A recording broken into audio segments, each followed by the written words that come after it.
Hello all welcome back to SSSvini&Vanshika cooking and tips channel. ఈరోజు ఈ video చూస్తున్న ఎవరైనా సరే పెళ్లి రోజు పుట్టినరోజు జరుపుకుంటున్నారా వాళ్ళందరికీ కూడా heartfully congratulations and many more happy returns of the day అండి. ఇలాంటి పెళ్లి రోజులు పుట్టినరోజులు ఎన్నో జరుపుకొని హార్ట్ఫుల్గా అయితే కోరుకుంటున్నాను. స్కిప్ చేయకుండా చూడడానికి అయితే ట్రై చేయండి. ఏది మీకు బాగా నచ్చింది అనేది కూడా కమెంట్ బాక్స్లో కమెంట్ చేయండి. యూస్ఫుల్గా అనిపిస్తే మీ ఫ్రెండ్స్ అండ్ ఫ్యామిలీకి షేర్ చేయండి. లైక్ అయితే ఇవ్వడం అసలు మర్చిపోకండి. ఫస్ట్ టిప్ని అయితే చూసేద్దామండి. ఈ వింటర్ సీజన్లో మనకి మెయిన్ ప్రాబ్లం వచ్చేసి పాలు సరిగా తోడుకోవు కదండి. నైట్ వేసి పడుకున్నాము అంటే మార్నింగ్ కల్లా మళ్ళీ పాలుగానే ఉంటాయి కదా. అలాంటి వాళ్ళు ఎవరైనా ఉన్నారు, పాలు తోడుపెట్టారు ఇబ్బంది పడే వాళ్ళు ఎవరైనా ఈ సింపుల్ చిట్కాని ట్రై చేయండి. మీకు ఖచ్చితంగా మార్నింగ్ లేచేసరికి గడ్డ పెరుగు రెడీగా ఉంటుందండి. దానికోసం ఇలాంటి పప్పు డబ్బాలు ఉంటాయి కదండి, స్టీల్ పప్పు డబ్బా తీసుకోండి. లేదు అంటారా, స్టీల్ బాక్సెస్ ఉంటాయి కదా, ఏదైనా సరే క్యాప్ అనేది క్లోజ్డ్లో ఉన్నది తీసుకోండి. మనం మామూలు ప్లేట్ పెట్టామనుకోండి సరిగా తోడుకోదండి. అలా కాకుండా క్లోజ్డ్లో ఇదిలా క్యాప్ కానీ పెట్టేది ఉంది అనుకోండి, పప్పు డబ్బా కానివ్వండి స్టీల్ బాక్స్ కానీ క్లోజ్డ్లో ఉంటుంది కాబట్టి త్వరగా అయితే తోడుకోవడానికి ఛాన్సెస్ ఉంటుంది.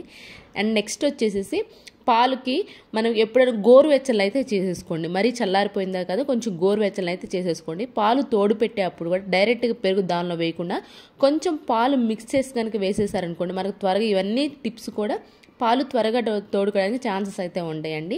పప్పు డబ్బాలో నేనైతే పెట్టేసిన తర్వాత పెరుగు కూడా వేసేసాను కదా తోడు. తర్వాత పప్పు డబ్బాని తడి ఉంటుంది కాబట్టి కొంచెం అంతా తుడుచుకుంటున్నానండి. ఎందుకంటే నేనైతే ఇక్కడ రైస్ డబ్బాలో పెడుతున్నానండి. కొంతమంది బియ్యపు డ్రమ్ములు వాడుతూ ఉంటారు, ఆ బియ్యపు డ్రమ్ములు కూడా పెట్టేసుకోవచ్చు అండి. కానీ నీట్గా తుడుచుకొని తడి అనేది లేకుండా తుడుచుకొని పెట్టుకున్నారనుకోండి బియ్యం అనేవి కూడా పాడవ్వండి. నెక్స్ట్ డే మార్నింగ్ అలా గడ్డ పెరుగు రెడీ అయిపోయింది చూసారా. ఈ సింపుల్ చిట్కాలు ఈ వింటర్ సీజన్కి ఫాలో అవ్వండి, మీ గడ్డ పెరుగు అయితే రెడీ అయిపోతుంది. ఐ హోప్ ఈ టిప్ అయితే నచ్చిందని అనుకుంటున్నానండి. నచ్చితే కనుక మీ ఫ్రెండ్స్ అండ్ ఫ్యామిలీ షేర్ చేయండి. అండ్ నెక్స్ట్ టిప్ వచ్చేసి బేబీ వైప్స్ ప్యాకెట్ కొంటూ ఉంటాం కదా, ఇలాంటి పెద్ద ప్యాకెట్ కొన్నాము అనుకోండి ఓపెన్ క్లోజ్ చేసుకోవడానికి ఈజీగా ఉంటుందండి బాక్స్. అదే చిన్న ప్యాకెట్స్ ఉంటాయి కదండి, ఓన్లీ దానికి ఏంటి అంటే మధ్యలో ఉన్న ఆ కవర్ మాత్రమే వస్తుంది కదా. అవి మనం ఓపెన్ చేసి క్లోజ్ చేసాము అనుకోండి ఆ కవర్ అనేది పోతుంది. కొన్నిసార్లు వెట్ వైప్స్ మొత్తం డ్రై వైప్స్ అయిపోతూ ఉంటాయి కదండి.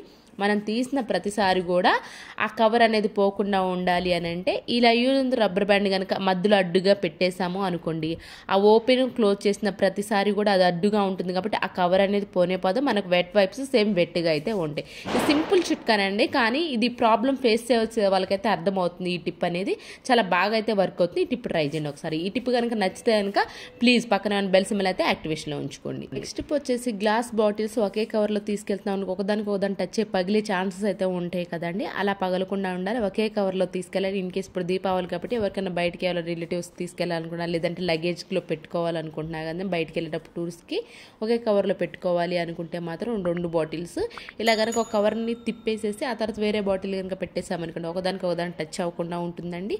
అండ్ అలానే ఒకే కవర్లో 2 అయితే ఫిట్ అయిపోతాయి. ఐ హోప్ ఇది కూడా నచ్చిందని. నచ్చితంగా ప్లీజ్ లైక్ ఇవ్వండి. మీరు లైక్ ఇవ్వడం వల్ల వేరే వాళ్ళకి అయితే ఈ వీడియో సజెస్ట్ అవుతుంది కాబట్టి మీకు యూస్ఫుల్గా అనిపిస్తే మాత్రం ఒక లైక్ ఇచ్చి సపోర్ట్ చేయండి. అండ్ నెక్స్ట్ టిప్ వచ్చేసి ఇలాంటి ప్లాస్టిక్ ప్లాంట్స్ కానివ్వండి లేదంటే ఫ్లవర్ వాజ్లో పెట్టుకుంటాం కదండి ఫ్లవర్స్, అలాంటివి ఉన్నాయి అనుకోండి వాటిని వాషింగ్ మిషన్ వేయలేము, మామూలు బట్టలు బ్రష్ పెట్టి క్లీన్ కూడా చేయలేము కదండి. అలాగే వదిలేసామంటే మురిగ్గా అనిపిస్తాయి, మరి పాతగా అయిపోతూ ఉంటాయి కదా. మనం తీసుకొచ్చుకుందే డెకరేటివ్ ఐటెం కోసం కదా, ఇలా కనుక వదిలేసామంటే ఆ డెకరేటివ్ అయితే మొత్తం దుమ్ము పడిపోయి చూడడానికి వచ్చి చండాలం కనిపిస్తూ ఉంటుంది కదండి. అలాంటప్పుడు కొంచెం వాటర్లో నార్మల్ వాటర్ కూల్ వాటర్లో కొంచెం కనుక మీరు షాంపూ వేసేసి ఒక అరగంట పాటు నానపెట్టేసిన తర్వాత టూత్ బ్రష్ ఉంటుంది కదండి, ఈ బ్రష్తో కనుక క్లీన్ చేసాము అనుకోండి దుమ్ము మొత్తం దానిలో ఉన్న మట్టి మొత్తం ఈజీగా పోతుందండి. అలానే సేమ్ మనం కొత్త వాటిలో తీసుకొచ్చినప్పుడు ఎంత అట్రాక్షన్గా అయితే ఉంటే సేమ్ ఆ గ్రీన్ అలానే ఉంటుంది. ఐ హోప్ ఈ టిప్ కూడా నచ్చిందని అనుకున్నాను. నచ్చితే కనుక మీకు ఏది బాగా నచ్చింది అనేది కూడా కమెంట్ బాక్స్లో కమెంట్ చేయండి. అండ్ నెక్స్ట్ టిప్ వచ్చేసేసి మనం ఎండుమిర్చి వాడుతూ ఉంటాం కదండి, ఎండుమిర్చి అంతా అయిపోయిన తర్వాత అడుగుని ఇలాగ చిన్న ఫ్లేక్స్ ఉంటాయి, అలాగే తొడుములు కూడా ఉంటాయి కదండి. వీటిని ఏంటి అనవసరం అని చెప్పేసి పడేయకుండా అవి మిగిలిపోయినప్పుడు ఇలా ఒక కవర్లో ఇచ్చి ప్యాకెట్ లాగా కట్టేసేసి మన పచ్చిశనగపప్పు కానివ్వండి కందిపప్పు కానివ్వండి లేదా మినపప్పు కానీ ఏమైనా త్వరగా పురుగు పట్టేస్తే ఏమైనా ఉన్నాయి అనుకోండి ఎక్కువ క్వాంటిటీలో తెచ్చుకున్నారనుకోండి ఇలా కనుక కట్టి దానిలో కనుక పెట్టేశారనుకోండి ఈ ఎండుమిర్చి ఘాటికి ఆ పురుగు అనేది రాకుండా ఉంటుంది. ఐ హోప్ ఇది కూడా నచ్చిందని అనుకుంటా. ఇలాంటి టిప్స్ బోల్డ్ ఉండేవని మన ఛానల్లో అనవసరమైన దాన్ని ఎలా ఉపయోగించుకోవాలి, మన డబ్బును ఎలా సేవ్ చేసుకోవాలి, మన పనులు సులువుగా ఎలా చేసుకోవాలని ప్లీజ్ ప్రీవియస్ వీడియోస్లోకి వెళ్ళి చూసి మీకు నచ్చితేనే సబ్స్క్రైబ్ చేసుకోండి. అండ్ నెక్స్ట్ టిప్ వచ్చేసి ఈ దీపావళికి కానీ కార్తీక మాసంలో కానీ ప్రతి ఒక్కళ్ళు అనేక రకమైన దీపాలు అయితే వెలిగించుకుంటూ ఉంటారు కదండి. అయితే మన ఛానల్లో కూడా పెరుగుతోటి దీపం ఎలా వెలిగించాలి, అలాగే అల్యూమినియం ఫాయిల్ తోటి దీపాలు ఎలా వెలిగించి చాలా యూస్ఫుల్ టిప్స్ అయితే ఒకసారి ప్రీవియస్ వీడియోస్లో వెళ్ళండి. అయితే ఈ రోజు నేను చెప్పబోయే దీపం ఏంటంటే వాటర్ తోటి ఎలా వెలిగించాలి అని. వాటర్ ఒక గాజు గ్లాస్ అయితే తీసుకోండి, వాటర్ పోసేసానండి. నేను ఇక్కడ స్ప్రైట్ బాటిల్ని అయితే కట్ చేశాను. లేదు అంటారు మీరు వాటర్ బాటిల్ ఉంటుంది కదా, వాటర్ బాటిల్ని కొంచెం కట్ చేసేసి ఇలా ఫోల్డ్ చేసుకుని మధ్యలో కట్ చేయండి. నాకు ఇక్కడ వాటర్ బాటిల్ అవైలబుల్ లేదు కాబట్టి నేను స్ప్రైట్ బాటిల్ని అయితే కట్ చేశాను. మీరు ఖచ్చితంగా వాటర్ బాటిల్ని తీసుకోండి. మధ్యలోకి ఇలా కట్ చేసుకున్న తర్వాత ఒత్తు ఉంటుంది కదా, ఒత్తుని కూడా తీసుకొని కొంచెం అయితే కట్ చేసుకునండి.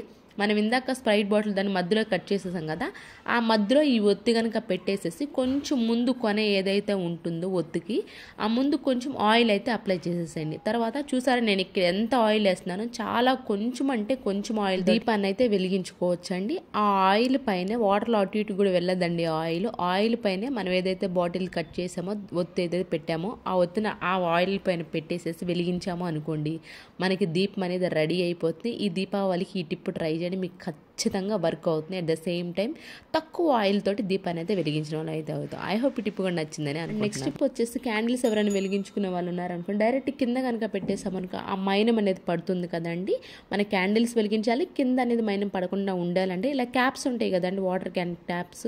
ఆ క్యాప్స్లో కొంచెం వాటర్ బేసెస్కి మన క్యాండిల్ కనుక పెట్టాము అనుకోండి, ఆ పెట్టడం వల్ల ఏంటి అంటే మైనం ఏదైనా ఆ బాటిల్ క్యాప్లోనే ఉండిపోతుందండి. అట్ ద సేమ్ టైం ఇది ప్లాస్టిక్ కాబట్టి అడుగు వచ్చేసరికి కరుగుతుందేమో ప్లాస్టిక్ అని భయపడడానికి అవసరమే లేకుండా వాటర్ పోసాం కాబట్టి చివరికి వచ్చేసరికి క్యాండిల్ కూడా వాటర్కి ఆరిపోతుంది. ఐ హోప్ టిప్ కూడా నచ్చిందండి. అండ్ ఈరోజు టిప్స్ ట్రిక్స్ యూస్ఫుల్గా అనిపిస్తే మాత్రం ఈ టిప్స్ అన్ని ఒకసారి ట్రై చేయండి. ఏది మీకు బాగా నచ్చింది అనేది కామెంట్ బాక్స్లో కామెంట్ చేయండి. యూస్ఫుల్గా అనిపిస్తే మాత్రం మీ ఫ్రెండ్స్ అండ్ ఫ్యామిలీకి షేర్ చేయండి. లైక్ అయితే ఇవ్వడం అసలు మర్చిపోకండి. రేపటి వీడియోలో మంచి మంచి టిప్స్తో మళ్ళీ మీ ముందుకు వస్తాను. అంతవరకు మీ అందరూ హ్యాపీగా హార్ట్ఫుల్గా అయితే కోరుకున్నాను. Thank you so much for your watching.